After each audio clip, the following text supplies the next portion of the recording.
Nesta série de aulas, vamos resolver os problemas do capítulo 5 do livro Fundamentos de Física de Halliday-Resnick, 10ª edição. Problema 18. Em abril de 1974, o belga John Masses conseguiu puxar 2 vagões de passageiros mordendo um freio de cavalo preso por uma corda aos vagões e se inclinando para trás com as pernas apoiadas nos dormentes da ferrovia. Os vagões pesavam 700 kN, cerca de 80 toneladas.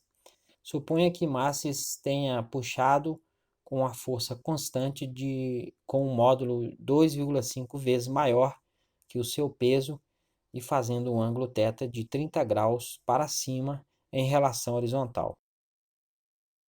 Sua massa era de 80 kg e ele fez os vagões se deslocarem de 1,0 metros. Desprezando as forças de atrito, determine a velocidade dos vagões quando Masses parou de puxar.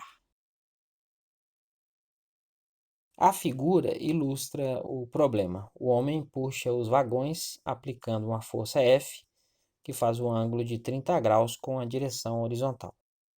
O peso de uma partícula é definido como o produto de sua massa pela aceleração da gravidade do local onde está. Então, o peso do homem o pH vai ser a massa do homem, mH, vezes G. O peso dos vagões do trem pode ser definido de forma semelhante. O peso do trem, PT, vai ser a massa do trem, MT, vezes G. Resolvendo para a massa, MT vai ser PT sobre G. Como o problema diz que ele faz uma força de 2,5 vezes maior do que seu peso, o módulo dessa força o módulo de F vai ser 2,5 vezes mH vezes G.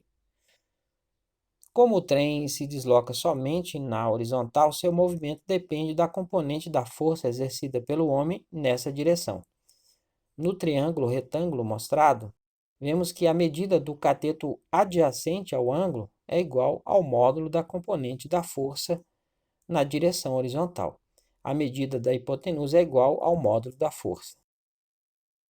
Se calcularmos o cosseno do ângulo utilizando essas medidas, fica o cosseno de θ vai ser o cateto adjacente fx sobre a hipotenusa f. Então, o fx vai ser f vezes o cosseno de θ.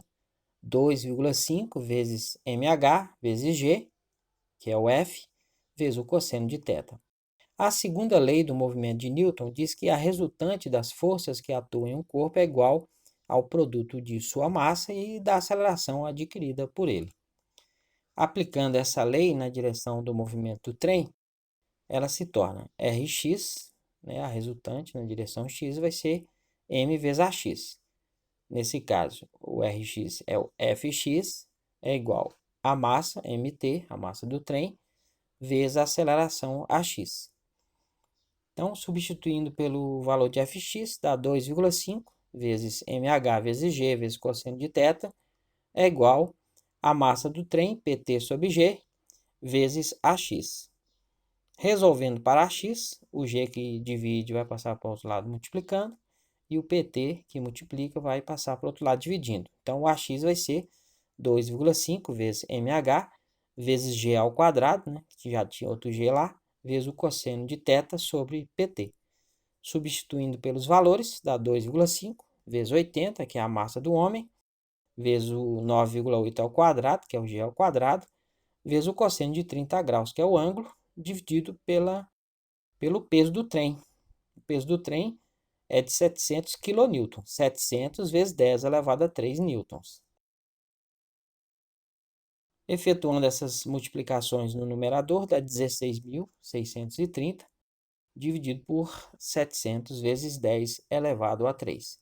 Se eu dividir 16.630 por 700, dá 23,75.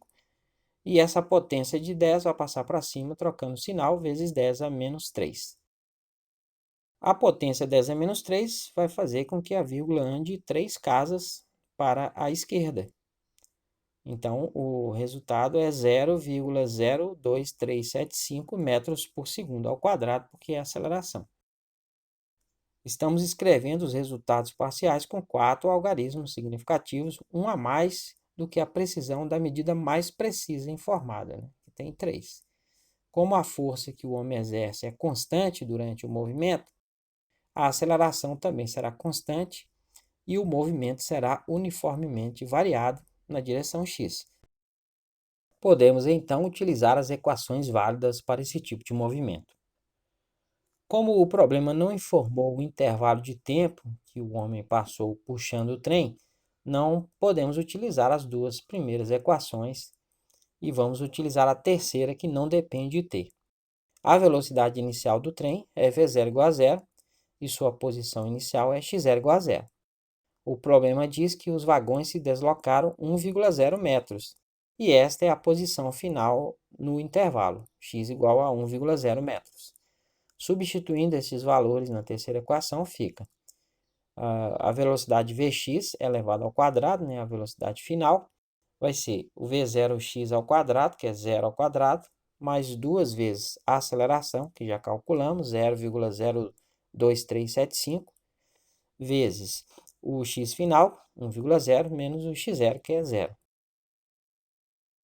Efetuando essas multiplicações aí, dá 0,04750.